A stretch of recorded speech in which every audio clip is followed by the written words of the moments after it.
On this episode, the failure is back. Remixing episode 48 with some fresh new ideas on a hard truth. My guest is Alex, and the hard truth is, he's a failure. Here's the thing, we all fail. And as Alex has told us before, failure isn't the end, it's a lesson. It's the universe nudging us towards something deeper, something bigger. And Alex leans all the way in, down to the most simplest, seemingly insignificant thing like learning to tie your shoes. We also talk about failed restaurants, the art of buying lunch, and the humble power of eating leftovers. Let's jump in.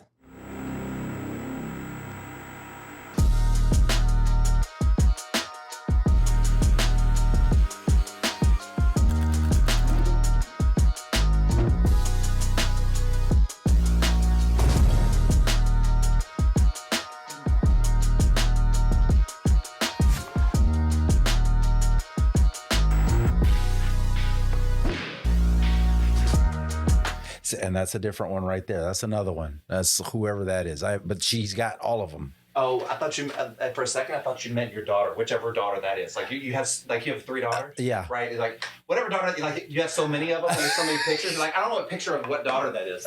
You meant what dress though? What dress, yeah. Whatever dress that is. Yeah. Oh. Does that microphone feel okay besides like all up in your grill? No, it's perfect. See me? Yep. Does it feel any different than the last time you were here? Does it feel different? Yeah. No, I don't think so. Am I missing something? No, it feels good. It was, like I said last time, it was comfortable last time. Just very welcoming. Oh, you can leave that. You can. I never expect food. No one ever. What do you mean you never expect food? I buy for everyone, so it's weird. Like, yeah, Scott, I'll take a steak. It's weird. It's just weird to me. Like people buying me whatever. Why do you think you end up buying everybody food? Do you ask people to lunch? Yeah. Are they for business reasons? More often than not, yeah. Well, then that's why you pay, right? Yeah. Yeah. And I'm never not okay with it. I'm always like, you're always okay with paying. Yeah, I'm always like, which sounds funny. I don't think so. I think that I went out to eat or went to lunch with an old client. And we went to one of those places where it's like a walk-up bar, and then they give you your food or whatever you order from the bar, and then not the bar, but you order from the countertop, and then they give you food. And I didn't know what I wanted yet, so she ordered, and so there was that awkward moment in between, like me ordering and like going, no, that's her bill, and this is my new. Yeah, I'm on a new tab, and like I didn't know what to do, and I was like, oh well, did you want to pay out? And she's like, oh, no, you could put it on mine. I was like, oh, I wasn't really saying that. I was like, but thank you. And I did. But I wasn't trying to like get a free meal. Yeah. But also, if the roles have been reversed, to your point, every time I would say, yeah, I got it. Yeah, put yours on mine. Yeah. Especially if we're going to lunch with somebody. And, even family, friends, I know a few people who are okay with paying. And I guess there's a point where some people catch on and they start, and I don't invite those people all the time, but most of the, friends, family, it doesn't matter to me. Like I'll, again, for the right guy, for the right person. Well, look, I have friends that probably 9 times out of, that's aggressive. We'll say 7 times out of 10. Like I just, it's like almost assumed that I pay. You know what I mean? So then when I go to eat with those people, I really evaluate whether I really want to go to eat or not, because I'm like, I'm probably going to be paying. Yeah. Now it's sad that I think that way, but also the other person needs to recognize that when we eat lunch together, I end up paying a lot and offer. What else do I need to do besides pay for your lunch all the time to bring to the awareness of the fact that you're not? Yeah. That I've heard the T-Rex arms. The alligator arms. There was a commercial. Remember, there was a commercial where it was like they were all at a business like lunch or something like that, and then there was like an actual alligator at the table. He's like, "Oh, hilarious. I can't reach." Yeah. Okay. Hang on, let me. I'm gonna put. He said they were 13 and a half. They don't Those pants are nice. These pants? Yeah. Yeah, bro. You know what these are? They look like MC Hammer pants. Well, I mean, I guess that I don't know if this is where MC Hammer got the idea from. These are technically called Japanese low crotch pants. Well, I don't know if that's that's what the name was on like what Wish or Temu or whatever it said. Why? Yeah. Bro, they're comfortable as shit. Wow. Okay, so I didn't think no one was here for my outfit change. But when you came in, I was wearing something different, and I was like, I'm not comfortable. And then I was like, well, I'm gonna put these on. That I haven't seen pants like that since I wore them in junior high. Since you were MC Hammers. Yeah, MC, like that was my dog. But those were like, what do we call? Those weren't parachute pants. Parachute pants. Yeah, I think no, but parachute pants were the ones with all the zippers, right? Oh, we'll see. I think no.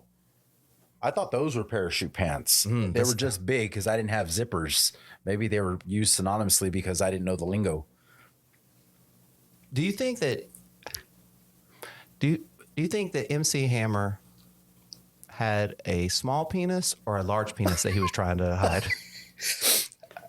Because when you make your crotch so big, you have no idea how big your penis is.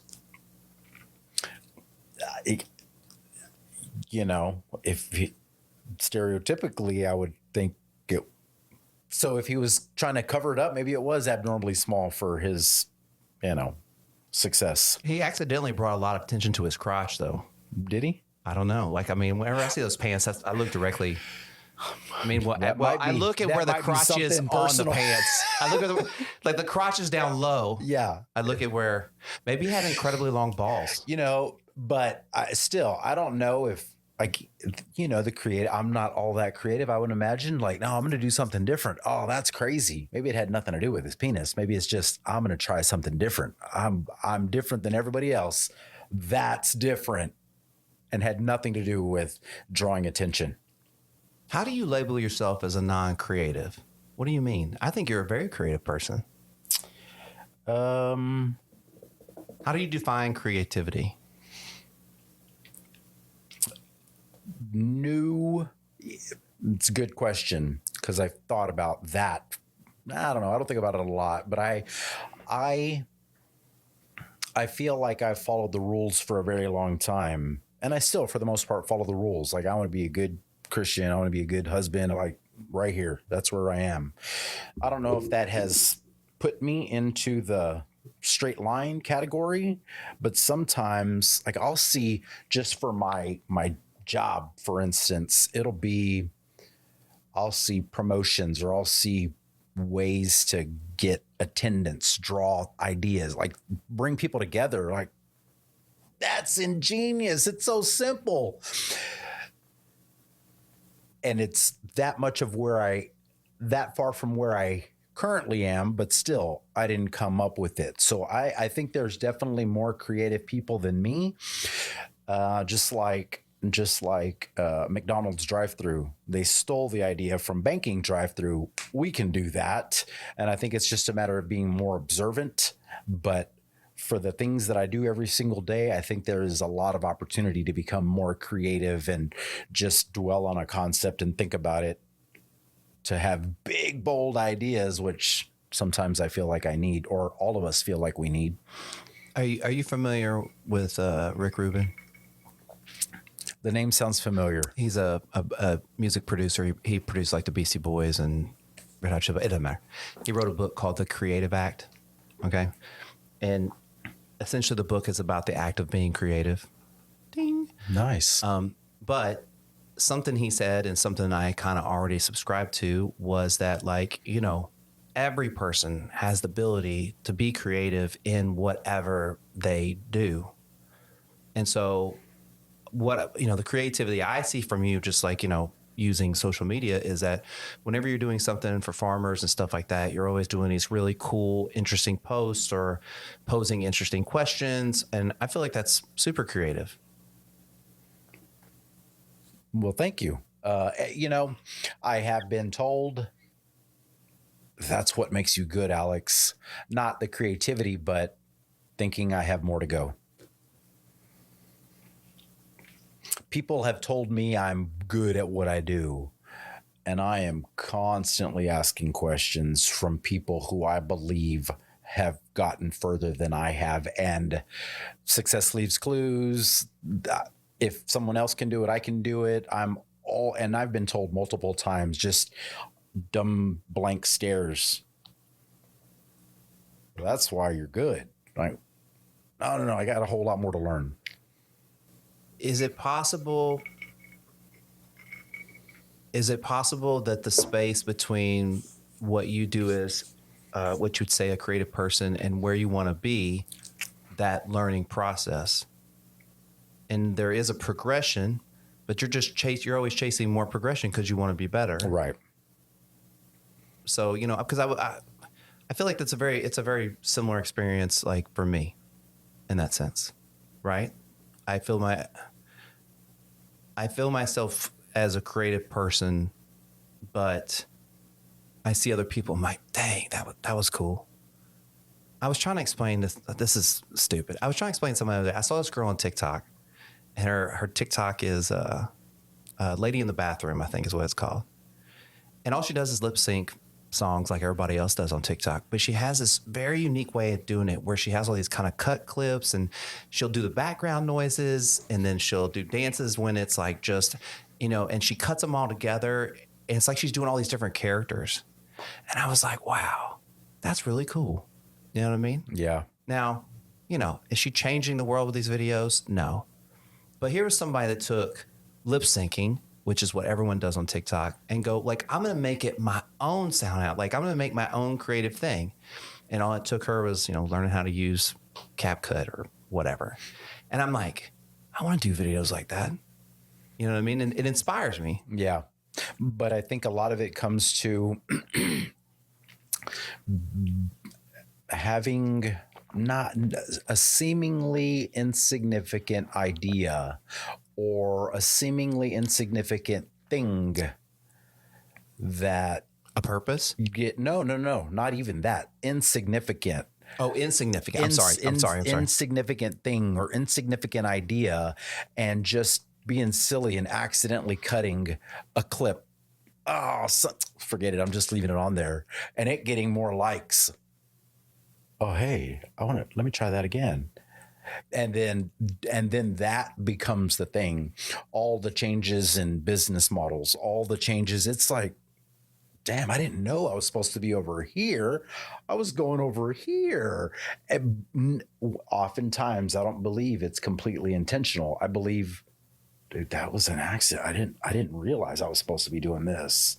But looking backwards, I can see the steps now. But I think that girl, a podcast, a business, a life is because I like the way that feels. Okay. I don't believe there are accidents. I mean, all the failures I talked about last time, there's a reason for that. It's supposed to guide me to something. I got real deep real quick. Sorry about that. No, when I get in a super shitty situation, my mind automatically goes to what can I gain, learn, grow out of this situation? You're here. So what are you going to do in this? How are you going to grow? Is it just, and like, it could be like something like, maybe my car got towed or whatever, right? And I'm having to wait or something like that. And while I'm waiting, I want to stew and ruminate about like how mad I am. It might just be going like, it sounds crazy, but I'm just going to breathe. I'm just going to try to relax and try to handle this situation in a new way, be it because I'm already here. How do I get something out of this? How do I squeeze something out of the situation that seems super negative that could possibly be a positive, right? And I just do that every single time. I 100% believe that whether it was an accident, whether it was a bad thing, whether it was a hard time, there's something there. And we were talking about earlier, like my habits, my reactions, more often than not, are not mine. They're not ours. That's how we survived. Like, oh, I'm I'm a part of my family. That's what I'm learning from as a kid, as a caveman. Oh, I am surviving. So what I'm learning through the flat tire, through the whatever, man, why am I so pissed off at this? Why am I so pissed off at this? Why am I so pissed off at this? Man, I'm pissed off because I like being in control. Why the hell do I like being in control? Man, I like being in control because I never felt like I was in control. Like I was always supposed to be in control. That's why it's upsetting me today. Maybe I don't have to be in control. Maybe I'm just going with the flow. There's always something. There's all like in the good shit from bad stuff. There's always something there. I'll have meetings with my team, and someone told me, yeah, Alex, but we don't need the rah-rah. Like, we don't need all that. And I had to, like, maybe you do.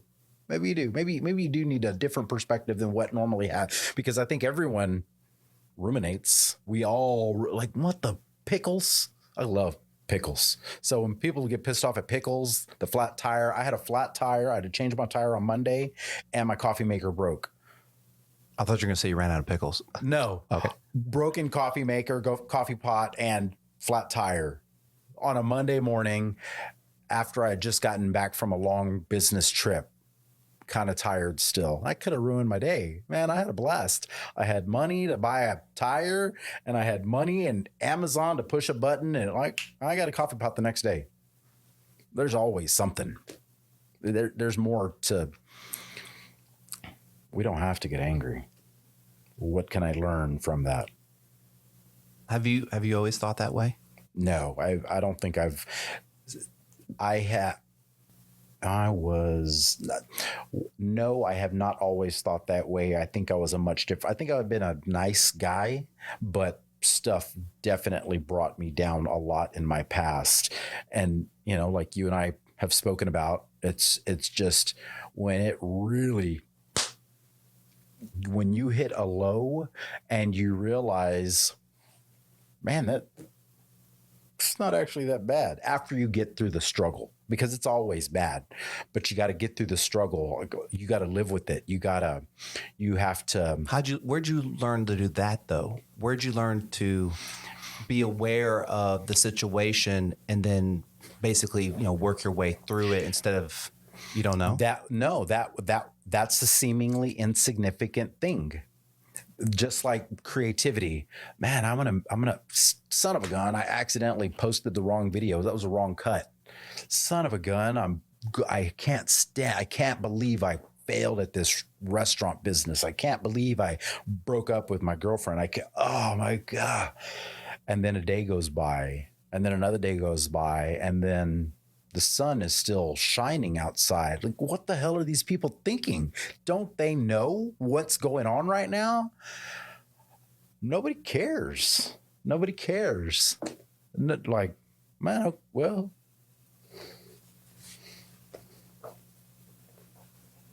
I still got, I'm here. Maybe it wasn't that bad. No, I don't think it was that bad. And then you grow a little from that, and you can't. I don't take massive leaps. I like little, slow. I tell everyone I'm real slow. I always move forward, but I'm slow. I'm gonna like, does this feel right? Okay, let me try. Man, that feels good. Okay, that was good. That was good. So I don't think it was I figured it out. I had to grow through that to say, and the images, I've grown a lot on my images and my visualization. And I still tell people to this day, like, when you're at the bad time, what have you succeeded at? I succeeded at learning how to tie my shoes. I still remember sitting on the stairwell at my house growing up, and I believe one of my uncles was there, and he was teaching me how to tie my shoes. I learned how to tie my shoe. It sounds ridiculous, sounds stupid, but no one's going to say, what the hell? You can't tie your shoe. They're not going to do that. And I learned how to tie my shoes. Every time I get into one of those, I think learning to tie my shoes is one of the visualizations that I use. Like, man, I'm a winner. I am here. Recently, I'll think about college graduation when no one thought I could graduate college. I'll think about my marriage with my wife. I'll think about pictures of my kids. That's how I got to, what am I learning? What's the good about it? It's not bad. Seems bad, but really, is it? I got the money in my bank account to buy another tire. That's a blessing. Do you remember the first time as an adult you had that awareness? After my failure at my restaurant. And then that's where you go the cycle of like, nobody gives a shit and I'm still here. That's when I was probably in a deep, dark depression after I failed at my restaurant in San Antonio. I came back with my tail between my legs back to Corpus Christi, and I didn't leave my house for 2, 3, 4, 5 months. I just under my covers in my bed. And I thought the world had stopped and, just doing whatever, going through the motions and barely any emotions. And I wasn't, I think my brother was living with me at the time. And so I wasn't in my bedroom. I was like in the living room, sleeping on the living room. Like it didn't matter to me. And so like, golly, it's freaking sunny outside. Ugh. And one day I opened the front door and I saw traffic in front of my house and the sun was shining. And I was like, what the hell? Why is the world still going? They have no idea what I'm going through. Very selfish, very self-centered, which is who I was in the restaurant. I believe I was much more straight line, rigid. This is what you got to do. Do you think that's why it failed? I think I had my lessons to learn. Because, it's taken me a long time to realize I don't have all the answers. It's taken me a really long time to learn that. But I was much more adamant about success there. And that you had all the answers. And that I had all the answers. Exactly. Is it your experience that when you turn everything over to, I don't have all the answers, I'm just like a vessel to learn anything that's possible, that's when your leadership and your business and your dad life and being a husband, did everything shift? I think there's a couple of answers to that. I used to not be nearly as much of a go with the flow kind of a guy, and I still have my boundaries, obviously, but people like not being told what to do. 100%. They like nobody wants to be sold. Nobody wants to be pushed. Nobody wants that. So, physically and mentally, I think there's more connection when I'm not telling someone what to do. So there's more buy-in to whatever we create together on the physical realm. Above that, just like leaving food on my plate, I know I will always be provided for. There will always, and it might not have been the case 100 years ago, 60 years ago, Great Depression. I ordered a coffee pot and it came the next day. Like, I don't have to get angry. I can walk next door, grab a coffee. There's nothing that, knock on wood, there's nothing that isn't gonna serve in some way. A great relationship is built because they felt really good that I wasn't trying to push an agenda. Awesome, man. I like this guy. I really like him. Like, cool, man. Let's see what we could do. Above that, even if they say, I don't really like that guy, he just didn't mesh with me. People don't mesh all the time. I know Scott Gassner isn't the only answer. Man, if like, my job is just to help people. If Scott doesn't need the help, I'm not going to push him so I can help him. Let me try to help somebody else. So I hope that answered your question in two different ways. I think on the physical realm, it serves the other person more. On the spiritual side, I'm always going to be provided for. So things are going to come my way, whether or not it came directly from Scott Gassner. I don't, okay, this is just my thought that when you're the Alex that is telling everybody to do and you know everything, that again, to your point, no one wants to be told what to do. They don't even want to. Nobody wants to be told to do, especially when they're buying something or they're asking for a service. Yeah. Or you're providing a service. They definitely don't want to be told to do when they're spending the money on a service they want. You're there to provide the service, and when you provide service, which is the same thing in church, the service to others. When you provide service, it's just a better interaction for both people. Yeah. Everybody's so much better in that scenario. Everybody is so much better when there isn't an agenda. When I'm there's an agenda of harmony, of the universe, of us getting along. But even still, I don't know if there's an agenda.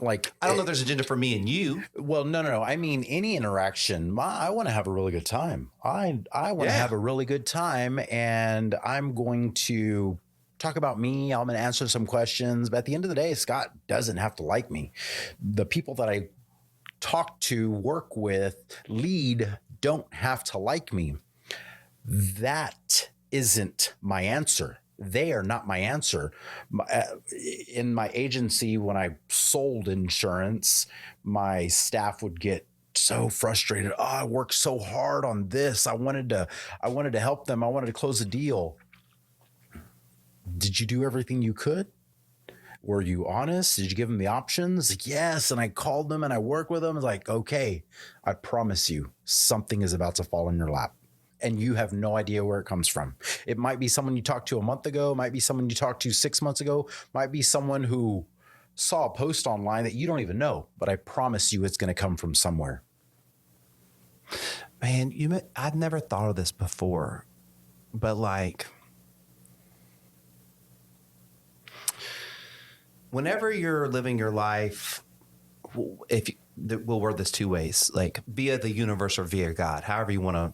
I mean, we're on a spinning rock. Right. So, I mean, like there is something bigger than us, obviously, right? When you're living that way and the people you come across maybe not be that in tune or living that way, there's going to be a lot of miscommunications and misses. But outside of that, there's a whole perception of other people that are either, in rhythm or not in rhythm. And they're going to notice that you're in rhythm, and that creates an attraction. Because I was thinking about, like, if you're waiting tables in a restaurant, right? And say I'm waiting on this table, and say there's this other table that comes in all the time, but maybe I've never waited on before. But they've seen me before, and they know I'm a good waiter. And then this one table is treating me crappy. The way they're going to view that is that, like, oh, that waiter's good. Or then if I finally wait on them, they're like, oh my God, we've been observing you all this time. Because that old thing, someone's always watching. But it's really, the universe is always watching. I believe that. Someone's watching is the lower level. I think it comes back to us without Scott knowing he was going to walk into my life like, son of a gun, that was exactly what, and you had no idea. Like, he's like, hey man, I really want to do, like, son of a gun, you got a great sense of humor. Universe, God, it happens. People watch us all the time. That's social media. That's the world we live in. But I think even greater than that, it all comes back to us. What do you think is more likely? A scenario like Mad Max or a scenario like Waterworld? Have you seen Mad Max and Waterworld? I've seen Mad Max. I haven't seen Waterworld. Okay, so in Waterworld, the whole world floods because the polar ice caps, I guess, flood. So everything's underwater now. And the currency is dirt. Oh, man. Because everything's underwater. Okay. Then in Mad Max, the currency is water because everything is dirt. Oh, my gosh. Okay, so which one you doing? Which one am I doing? Well, we've already had a great flood. So I would imagine it's going to go Mad Max. How are you going to run your meetings at the office? With no water? Well, at Mad Max, like, how are you going to sell insurance? We're going to sell a lot of life insurance, I suppose. It's going to be really expensive. It's going to be real expensive, but we're going to cost you a lot of water. Yeah, it's going to cost a lot of water. You're going to have all the water. Uh-huh. Yeah. And then Kat's really going to think it's a scam. Yep, exactly.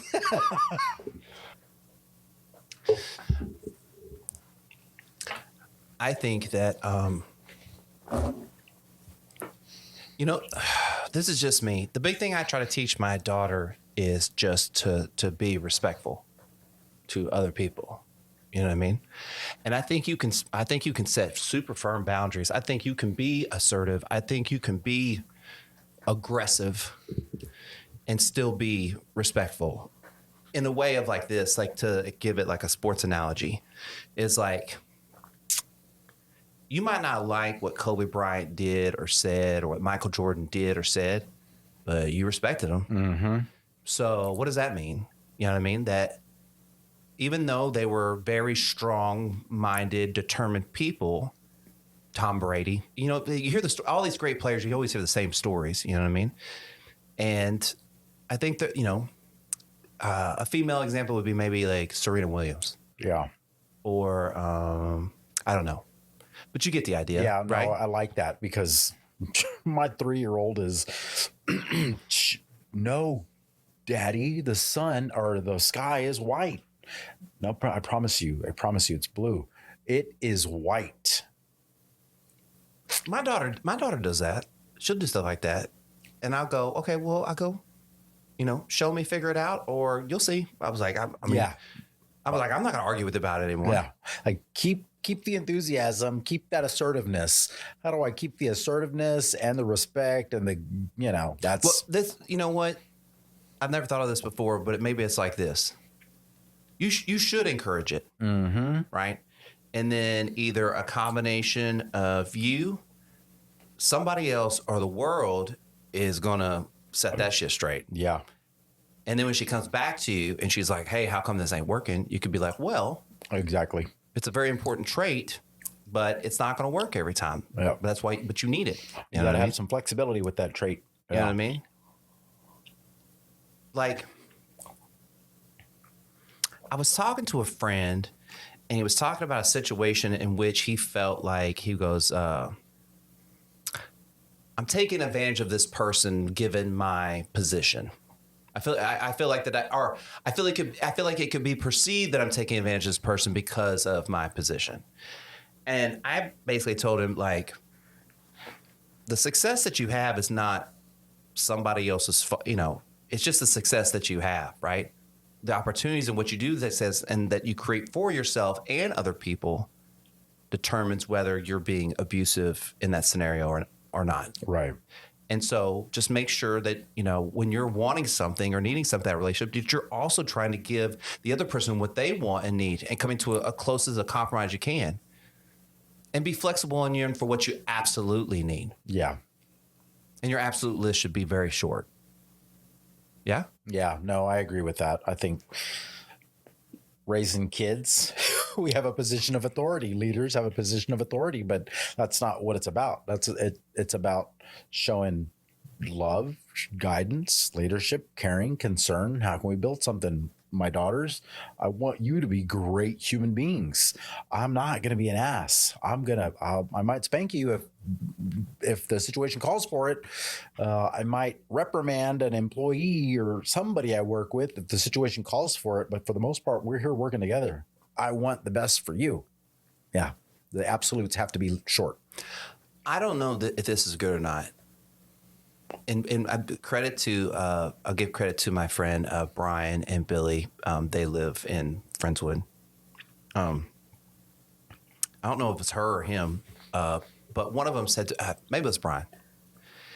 He said that, like, he just tells their kids, we can do a lot of really cool shit, but you have jobs to do. You have tasks to perform. You have a responsibility inside our house, and you need to behave and stuff like that, because if you don't, we just won't do it. Mm-hmm. And so my daughter will be excited about doing something or whatever. And I'll go, hey, why do we get to do cool shit? And she'll go, because I'm a good listener. And I'm like, yeah. There you go. You know what I mean? And so where I feel like I'm building this really good trait, the other day I started thinking, well, what what if one day she listens to the wrong person and Yeah. I'm telling her to be a good listener? So like now, how do I get over this fucking hump? You know what I mean? But it's like the butterfly effect. You try to punch up one hole and then another hole comes up because you never know how kids or people or anyone's going to respond to anything that you say to them. Just like there are no accidents. Like there's a lesson to be learned from the thing that happens to our daughters. There's a lesson to be learned that God bless my parents, God bless my grandparents, God bless all of them before. I still had to make a massive failure because I knew, and I still had to learn the lesson to get me to where I wanted to be. But if they would have taught me the lessons, if Scott Gaster would have taught his daughter, you got to listen to everyone except this one.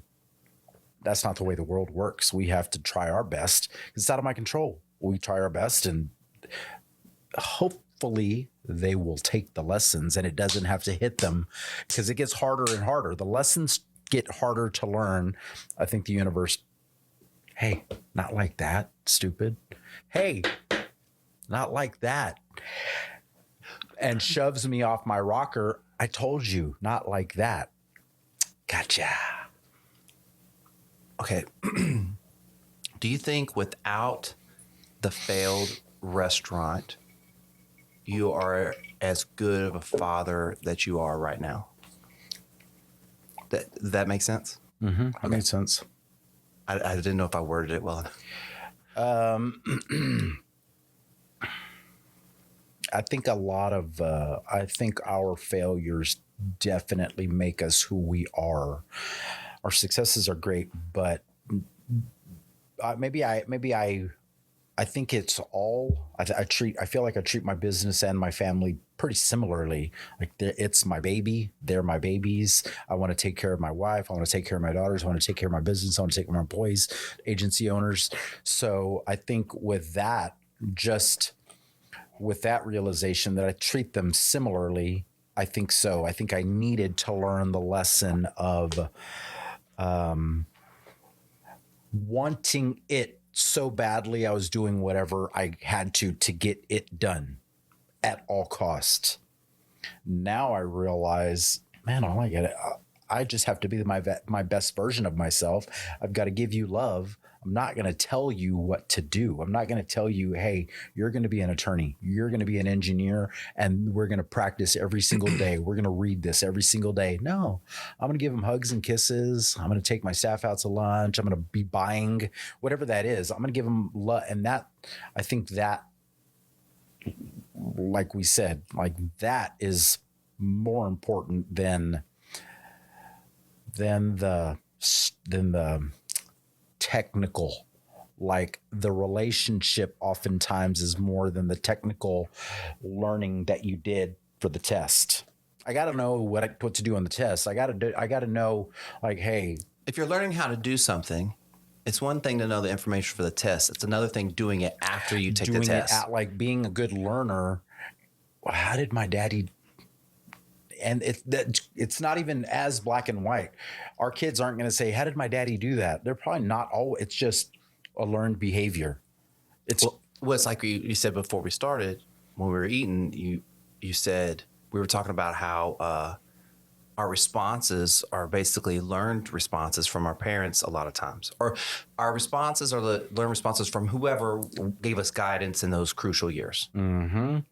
And so if you had no one, it was no one. Then I've got to be really concerned with who else is around that my daughters can learn from. But I love on my wife every day. I go to work every day. I drink one whiskey on a Friday night. Okay, moderation. I am trying my best to be the best version of me. And oh, by the way, I hope they see it. Well, they feel it. They at feel a it. minimum, for Yeah. sure. Yeah. And they're not, it's taken me 45, 46, 47 years to realize that's not my thought process. That's what I learned. That's not why do I think that way? The leftovers. Why do I have to be a trash compactor?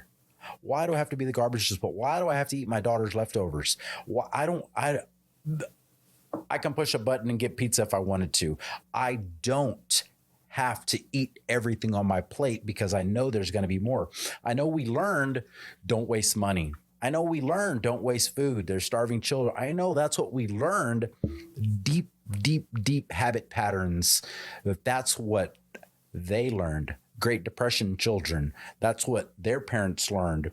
Going and having nothing. That's what they learned. So that's what they taught. So that's what I know.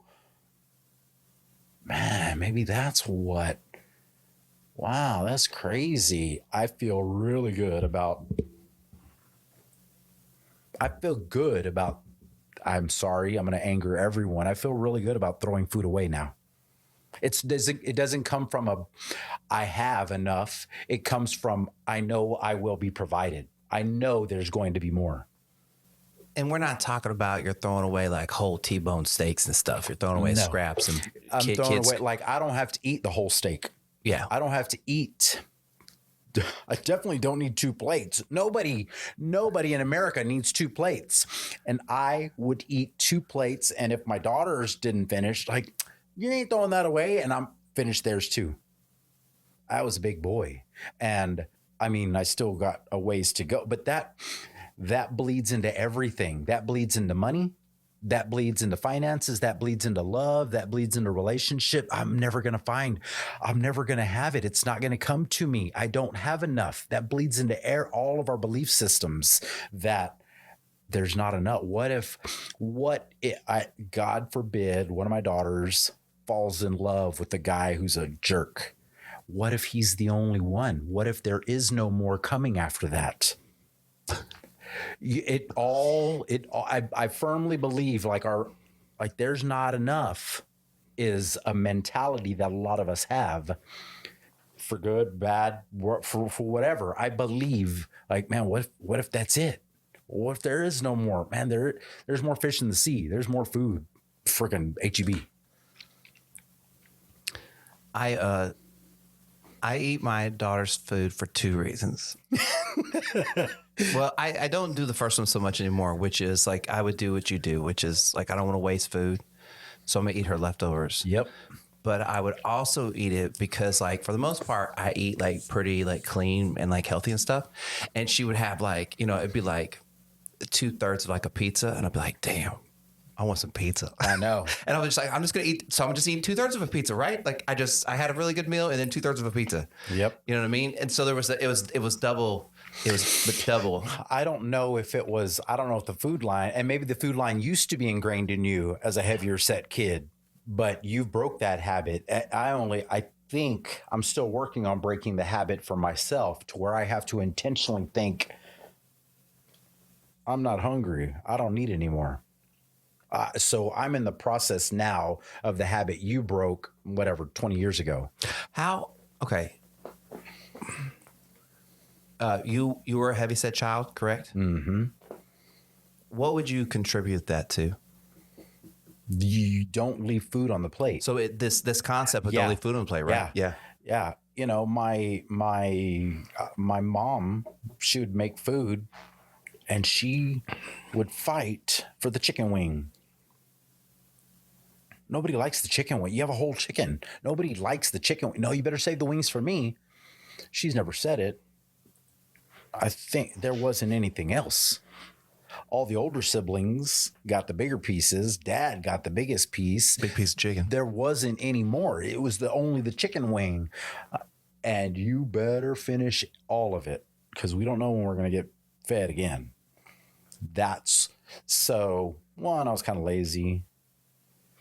2, I had to eat. That's how I was raised. Okay, but realistically, was y'all's household a household of like y'all didn't know when the next meal was coming? No, not my house. No, growing y'all up, did not grow up in that household. No. But that's the way it was. That's how it felt to me because that's what they felt. God love them. God bless them forever. But I mean, it's just learned habits. You learned habits, and whenever I say things like that, it's not. I'm definitely not. I can't believe my parents messed me up. That ain't the truth because my parents loved me unconditionally and still do to this day.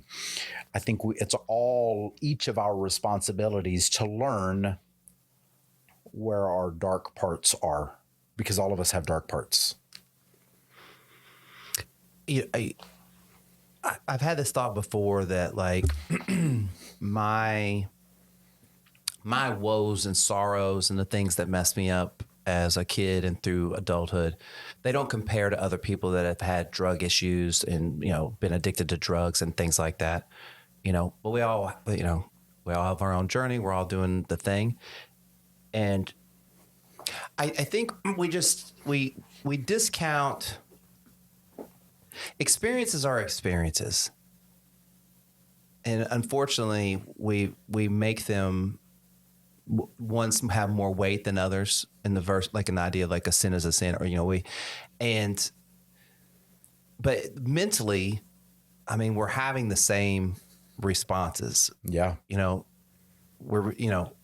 And so, but, I'm coming more to the idea that that maybe my life was it could truly be just as difficult as somebody else's in a different way. And it doesn't matter what the way is. It doesn't matter if it's drugs, not drugs. It doesn't matter anything. It's just kind of because we're all experiencing it the same. Yeah. Even including our kids, mm-hmm. and how you respond to them and what you do. Absolutely.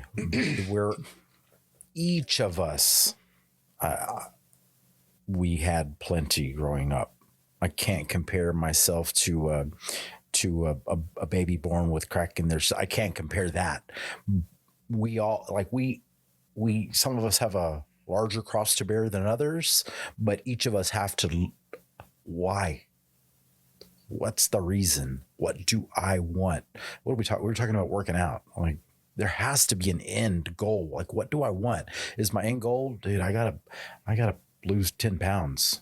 Okay, I want to lose 50 pounds for a trip to Cancun. I want to be a healthier dad for my kids so I can be around. Like what? Why am I trying to learn this? What do I need to do? We all have a cross to bear for a different reason. I think, like I said, hey, not like that. Hey, not like that. I think that's the experience. I think that's the lesson that we have to learn. The 275th time I eat the leftovers off my kid's plate, it's been tapping. Man, I feel. No, y'all play. Why didn't I learn the lesson? It's taken me that long to learn the lesson because the habit that I had, that they had before that. We all have a lesson to learn. Some larger than others. Some have a greater degree from where they start to where they want to finish. But I think all of us are here for that sounds way cliche, but I think all of us are here for a reason. For whatever that is. I think we're all here for a purpose. Okay. I think it's our responsibility to figure out what that is. And I feel like the closer you are to it in some capacity, the more you're going to feel in the rhythm of the universe and the better your experiences in life are going to be for you. Yeah. But, some of the people that we have referred to are people that have no interest in exploring what that might be, or are so convinced that whatever they're currently doing is the purpose that they're not willing to focus or be open-minded to anything else. I think that, one of the cool takeaways from doing the podcast is that it's made me more open to the idea of opportunities just anywhere. Because and being a trainer and then being a personal coach now, like I've met all kinds of people in all kinds of walks of life. But now I mean more kinds of people in other kinds of walks of life of all kinds of different ages. And having a short conversation and then going, wow, that was interesting. You know what I mean? I think it's made me better at my job too. And it's not an accident. None of those people that you meet, I don't believe they're an accident. And I constantly need to be reminding myself of that. But it's not an accident that someone brought a friend who brought a friend to the podcast. That wasn't an accident. Being as curious as you are, man, you could build a lifelong relationship from someone you didn't know ever existed. There's a reason for that. To speak to that, I had a girl on my podcast. She recommended her cousin and her cousin recommended now a guy that is one of my really good friends, Sean. Hi, Sean. Exactly. So like, but like, without taking those initiatives, I mean, I did it through the podcast, but in doing it through the podcast, it now makes me do it more in my everyday life. But this is all practice too, Yeah. It gives you a platform. It definitely gives you good practice. I think a lot of people could be jealous of that. It must be nice, Scott, to have it so easy. Some people would think like that, but you and I don't. Like all of us. Hey man, put my phone in my pocket when I'm in the elevator. Put my phone in my pocket when I'm standing in line at Starbucks so I can I stopped to get a bottle of water on my drive, and there was a state patrolman, highway patrolman, and we were in the restroom. Is it true that I can go 2 miles over the speed limit? He laughed. That's how you opened? That's how I opened. You didn't even say hello, sir, or anything? No, hell no. Is it? Because that's what I've heard. No, he laughed, and we had washed our hands already, so it wasn't that weird. Okay. But I thought you were peeing. No, I was we were. No, but you didn't ask me the question No, why not we peeing. while we were. Okay, got it. He washed his hands, and I washed his hands. My hands, not his hands. And why not strike up a random conversation with random people? And again, children don't learn that lesson too early. Like, don't talk to strangers, but it's crazy. Don't talk to strangers. And we're on social media. Man, I'm going down a rabbit hole now at this point, but why can't we do that more in life? Be curious and open a conversation, because we don't know what we're going to learn. We went, me and my daughter went to Tropical Smoothie Cafe, and we're getting our smoothies, and she's looking up at the teenager girl that's like working behind the counter, and she goes, "What's your name?" Like, so my daughter's like, she's going to be 4. She was 3. And the girl said her name or whatever. And the girl said, "Well, what's your name?" She goes, "My name's Lucy." And she goes, "Nice to meet you, Lucy." And she goes, "I love your earrings." And that girl like lost her mind, like the Beatles had just fucking walked in. Yep. And I was like, dang, she's learning this shit way too early. Yep. You know what I mean? But that's who she is. Yeah. When we go somewhere, she's like, I'll go, "You gonna make a friend today?" She goes, "I'm gonna try." Mm-hmm. You know what I mean? She's just, and she calls me out on my bullshit, which I think it'd be real easy to kind of like, your kids are kind of mimicking you. And so, when they're calling out you kind of on your bullshit, especially if it's something you told them, they're just kind of mimicking it. But also that's a good opportunity to go, "Hey, we're all equal." Yeah, you're right. Like I was doing a podcast, and she had come in, and my girlfriend had come in. We're talking to the guests and stuff like that. And then I kind of went to talk, and she came up to me. She said, "Daddy," she goes, "don't interrupt." She goes, "If you have something to say, you need to raise your hand." And so I did exactly what she said, because she was right. Yeah. You know what I mean? And I think a lot of times in those moments, the parent will be like, "Shut up," or Yep. or like, the rules are different for you. Well, then what do you think your kids are going to learn? Yeah. And it's like that's such a foreign thing for me to think of. And I've caught myself doing it at times.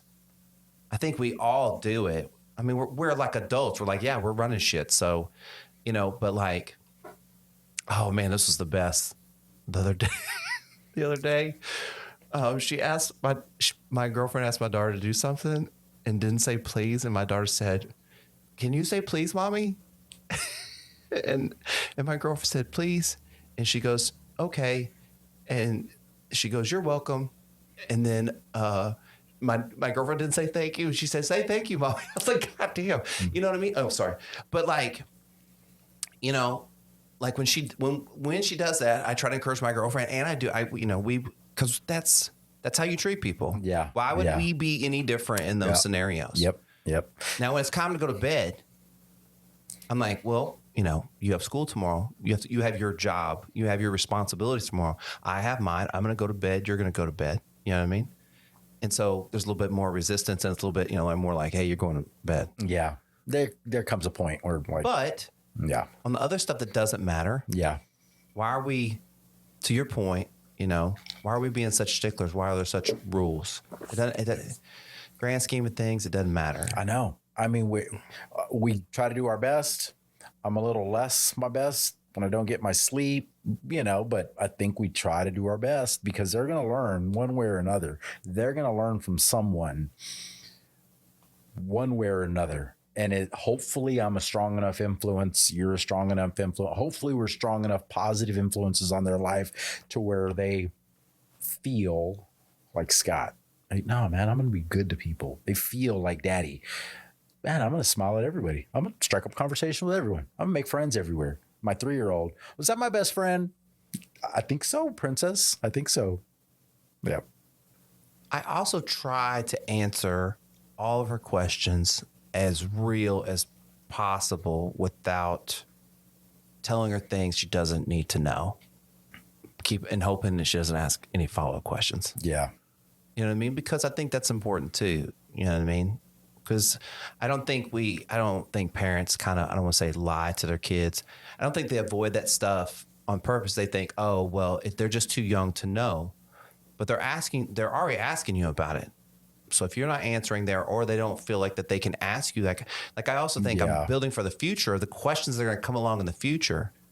Because if she feels like she can ask me anything right now, then she'll feel like she can ask me anything hopefully later. I hope. Yeah. You know, that would be the plan. Mm-hmm. You know, especially if it's wired in early. Now, do I get asked? I get asked a shit ton of questions. Some questions I'm very uncomfortable with. You know what I mean?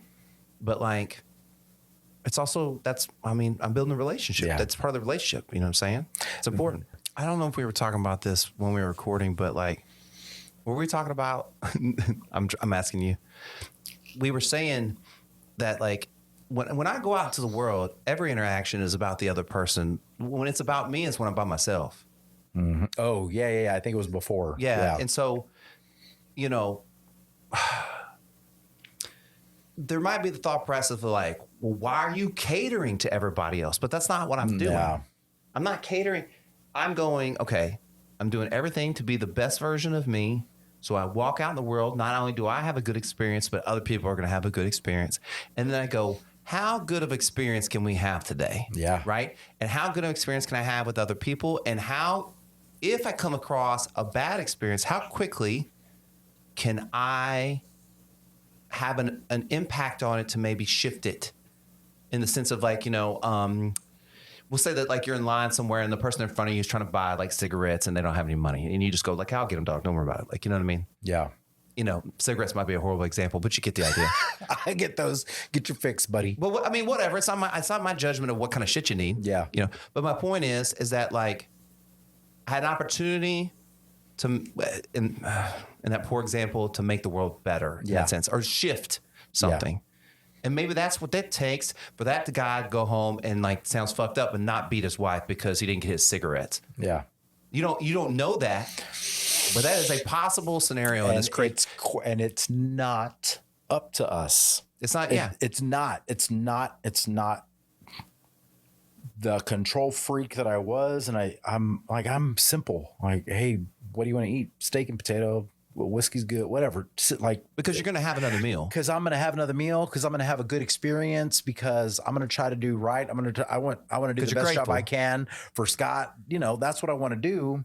I have no idea if I give the bum on the corner $5. Oh, he's just going to use it for liquor. That's not my responsibility. That's his. You're giving him opportunity. I'm giving the opportunity to feed his kid at home who's sick. He can do whatever he wants with it. You know what? Okay, you know what's crazy? Do you remember you were saying earlier where something happened, you'd be like, hey, you know, hey, okay.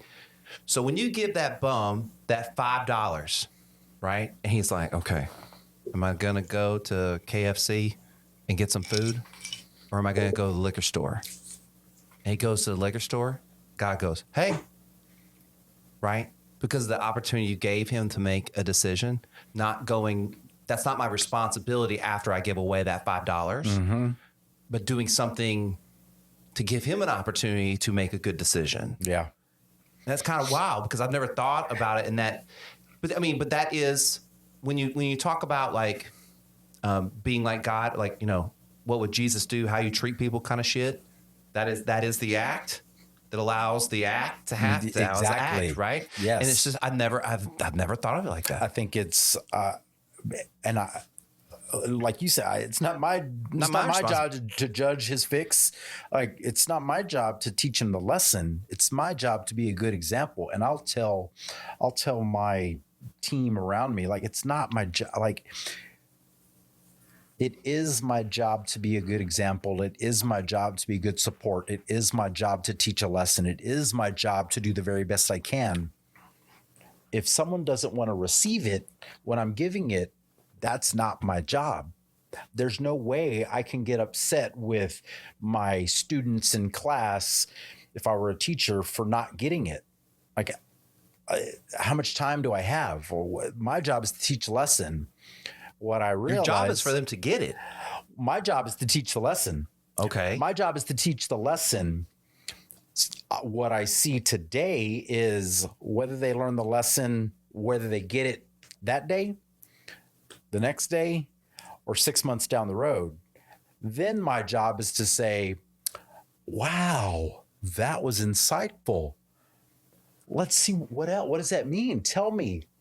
That's when I pick it back up. Ah, fair. I can't, we all blossom, we all bloom when we're supposed to. I was not a good kid. I was not a smart kid. I was not good in college, not good in school. Like I said, one of my things that I am unbelievably grateful for and I envision is my college graduation, because no one thought I could.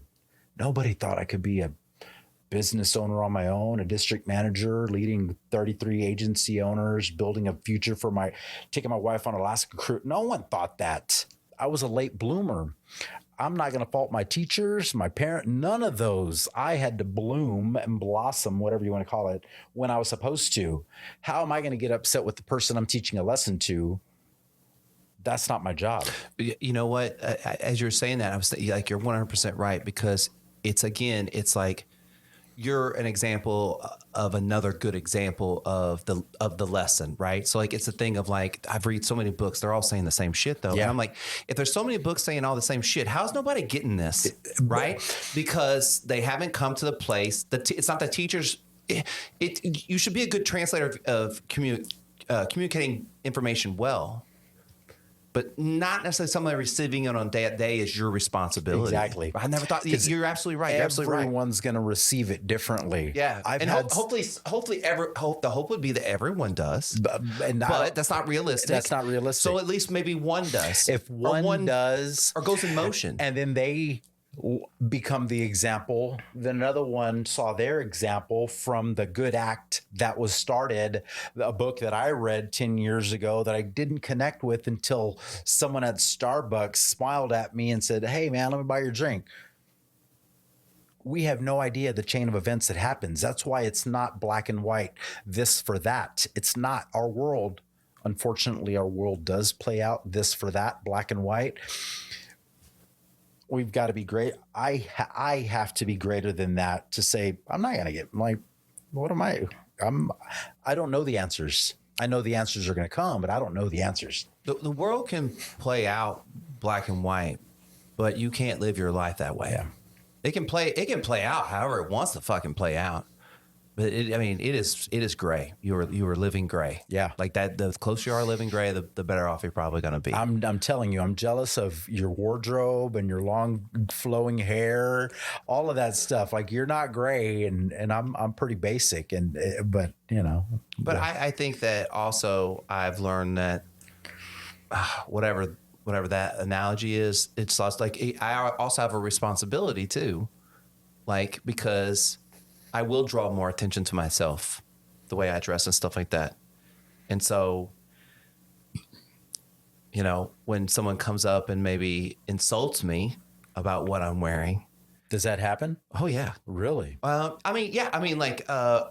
had people come up and go like, now, retrospectively, I think a lot of times people insult me if they don't know me about my clothing and stuff like that. It's because they want to talk to me. Like, that sounds conceited, but like, why else? Why would you just randomly go up and insult somebody? Maybe that's the only way. Maybe it's the old like pull your hair when you're in like grade school, right? I have a crush on you. So I at any minimum I look at that way. I look at it as like, this person wanted to talk to me. That's why they came up to me. I feel like that's the only positive way you can look at it.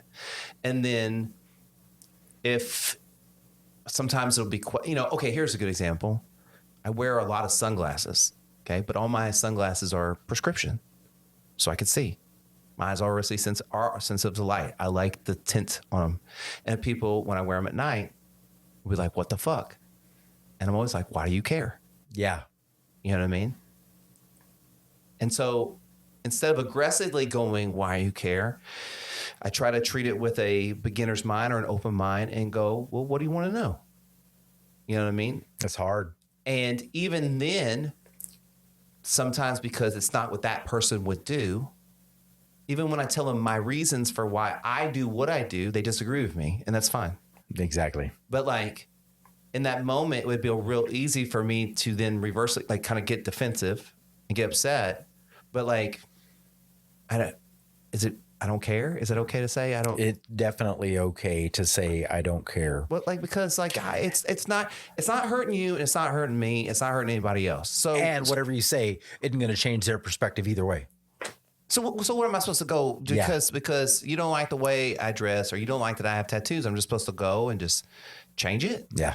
You know what I mean? And so I try to be, because I dress and do the things I do, I try to be really just open-minded to what people could say and be and stuff like that, and then try to approach it in that fashion, you know? Hopefully they were more curious than judgmental, but either way. I really want to genuinely believe, even when someone is being, unless a stranger is like just verbally attacking you, I mean, even in that sense, it's obviously, it can't be if there was even barely an interaction if there was an interaction between you and a stranger, unless you just punch that person in the face or you had an interaction before that, it's probably not about you. Yeah. It's probably about their wife or whatever happened that day or Exactly. where that point they are in their life. Yep. You know, and so then that's when we get to the scenario of like, you never know what somebody's going through.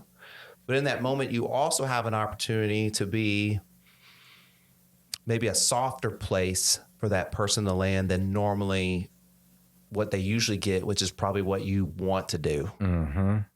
And how much grace you give them that moment is really up to you. But even if you give them a little bit, it's a little bit more than they probably got or have gotten. Yeah. Some people are in hard places. I think we're all in hard places at some time. Exactly. Well, I thank God every single day for the life that I live and the things that I've gone through. I don't know what the bum on the corner is going through. I don't know what the guy who approached me is going. I have no idea what they're going through. And you're 100% right. Man, when my wife tells me stuff about her coworkers, like, golly, man, they must be having a hard time. And they're like something's that I don't feel like that's normal. That's irrational behavior. And it's not way big. It's just, man, they've got to be struggling through something. They have to be. Or you can just say, that bitch, man, don't take that from her, which a lot of times we do. And it's taken me a long time to get to,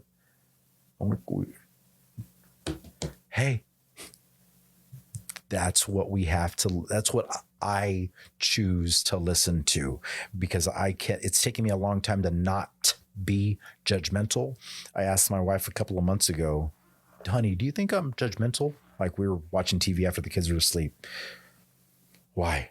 Why? What'd you do? What did you do? It's like, I don't know. I just feel like I feel like sometimes I'm perceived that way, and I feel like sometimes I am that way because XYZ. Oh, no, I mean, all of us are judgmental. It's like, but why? Why is that? And I had to Google, why are people judgmental? Do you know why people judgmental? I mean, I would say it's probably just part of our DNA, but that may cop. Why are they? I Googled it and it said because we have an inferiority complex. Because we feel like we're not good enough. I have to be better than you. Oh, sure. Yeah. And I didn't know that. I thought, I didn't know that either, obviously. Like, what? Goes back to my childhood of not being good enough, not having enough chicken, not having enough money. I'm not good enough to be a part of the team, which is why I'm judgmental. Very recent realization, very recent. Like, man, what? I don't know. I don't know if everyone will feel I'm judgmental, but I feel like it's something I needed to work on and continue to work on, or at least bring awareness or to. bring awareness to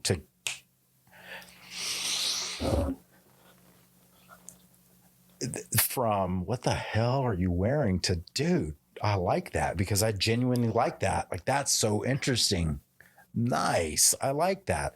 I had to bring awareness to it in my life because everyone is going through something the same way we all go through something.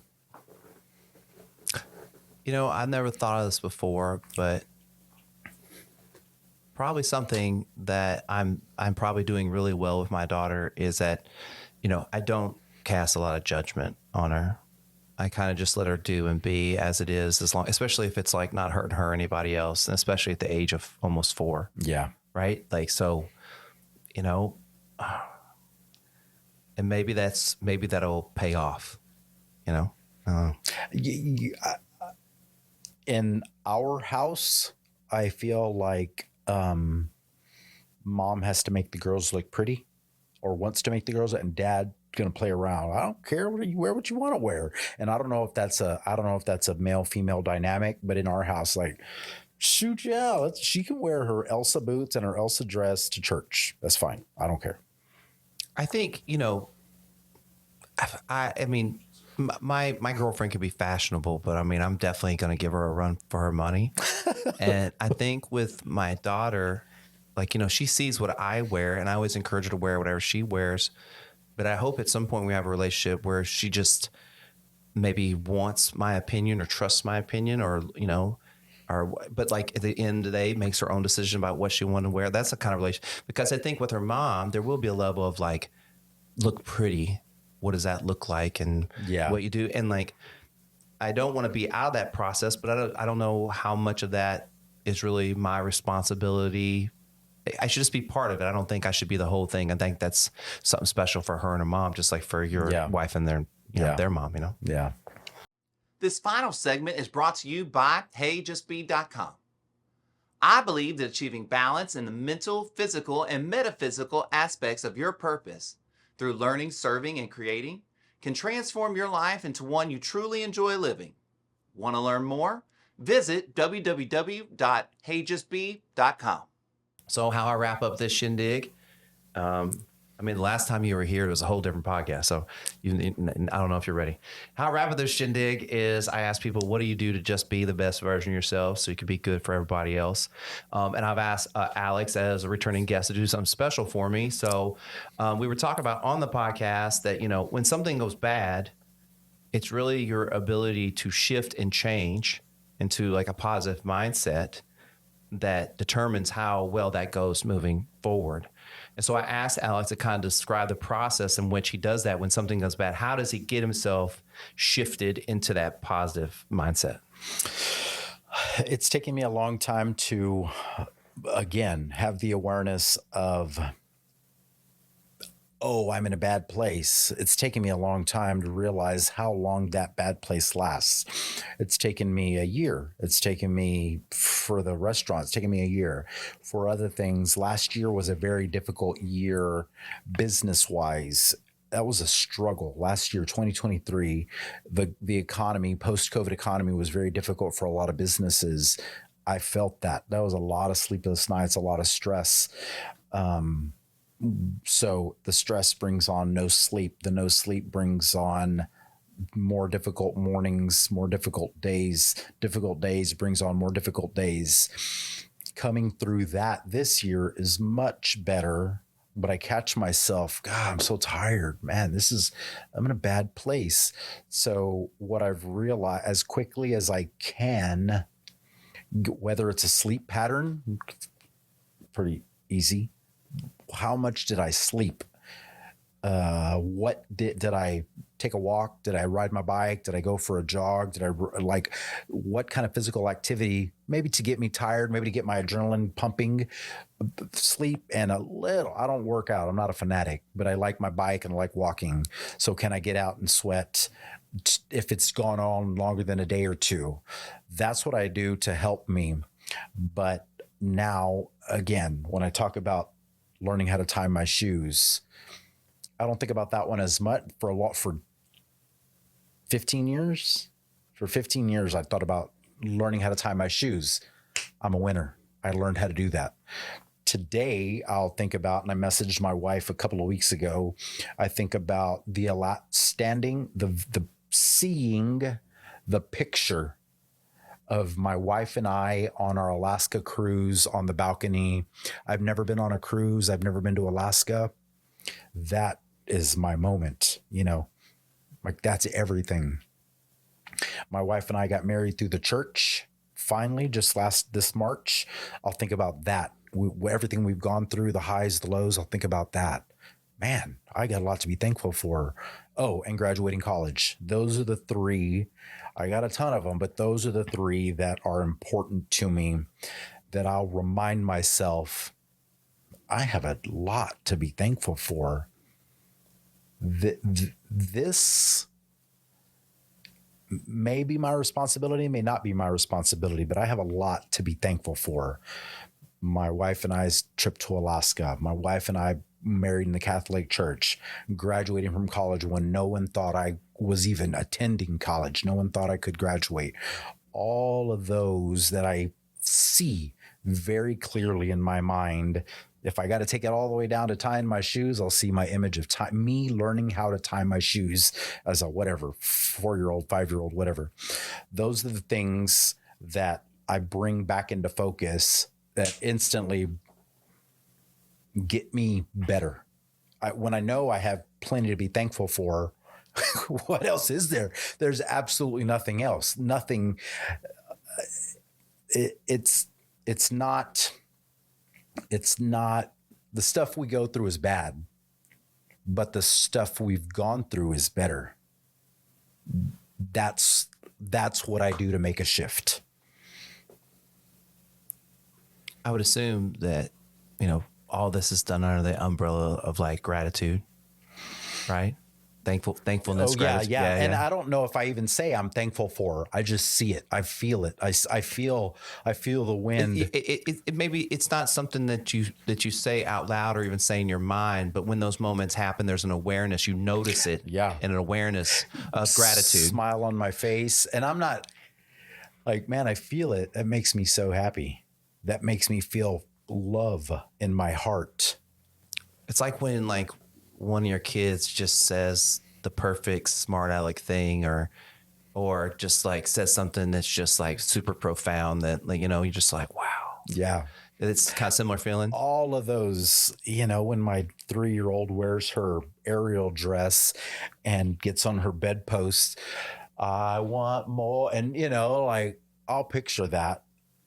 Those things are why I'm here. That leads me to believe I'm doing good. I'm doing all right. It's going to be okay because I know God provides. I know this too shall pass. But we get so in our head of, I don't know how I'm never gonna be able to.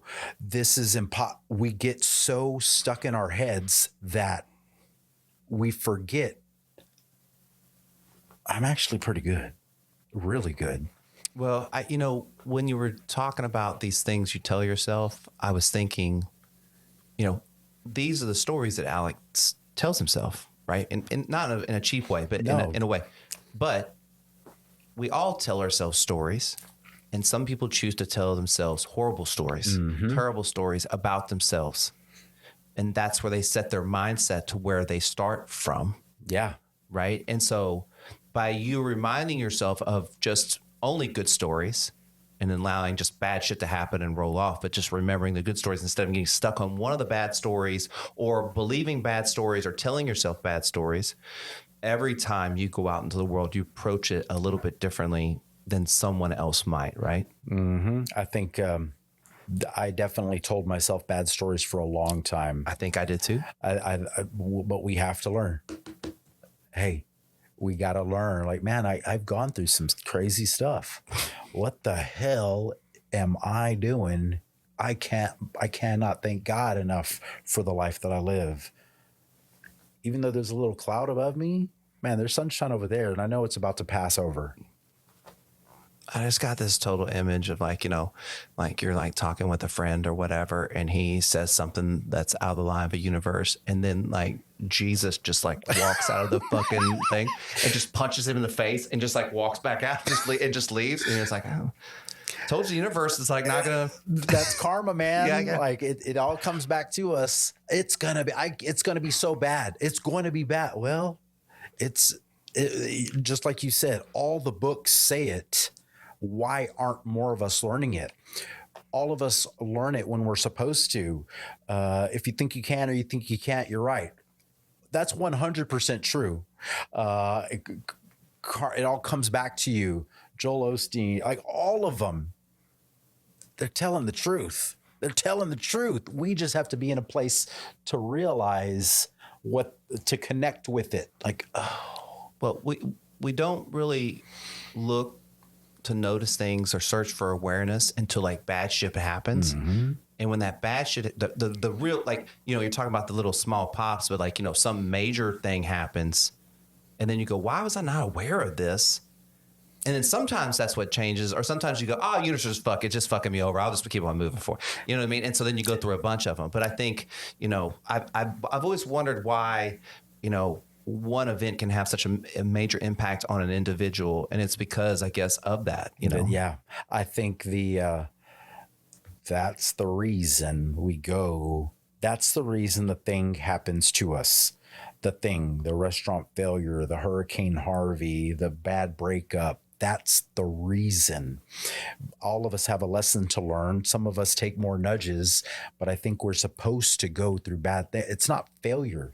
What's the lesson? Well, also, once the lesson's learned, that doesn't mean the lesson's over. And it doesn't mean it's not going to not happen again. It just means you should know the answers to the test. Yeah. I think a lot of times we take the test and then we go, okay, I don't have to know anything else. I know. I've taken the test and now I'm official, and that's not the way. I must have had classes with you for sure. I must have had classes. That's how I took my classes. Well, but I think people apply that to, it sounds like, we apply that kind of to life. If we go, well, and for some people it really feels like they're just getting kicked in the butt, like constantly, but also who I am, I question, I go, well, is there something you're putting out you're not telling me about? Yeah. Is there some kind of karma or something you're putting out why are bad things keep happening? Or a lesson that needs to be learned. Right? Like, why are you not learning your lesson? Mm-hmm. I'm thankful for the lessons that I learned from my parents, from failed businesses, from failed relationships, from difficult 2023 year. I'm so unbelievably thankful.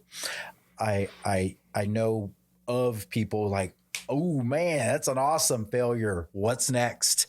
I'm not there yet, but I know how to shift my perspective to know something's coming. I know that.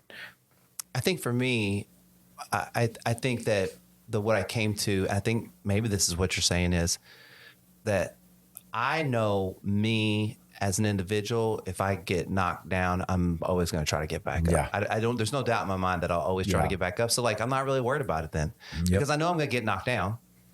So the fear would be like that I wouldn't get back up, but I know I'm going to do that too. So I'm just like, okay, well, hopefully I can handle everything that's thrown at me. Hopefully I have enough strength to handle it all. You know, we do.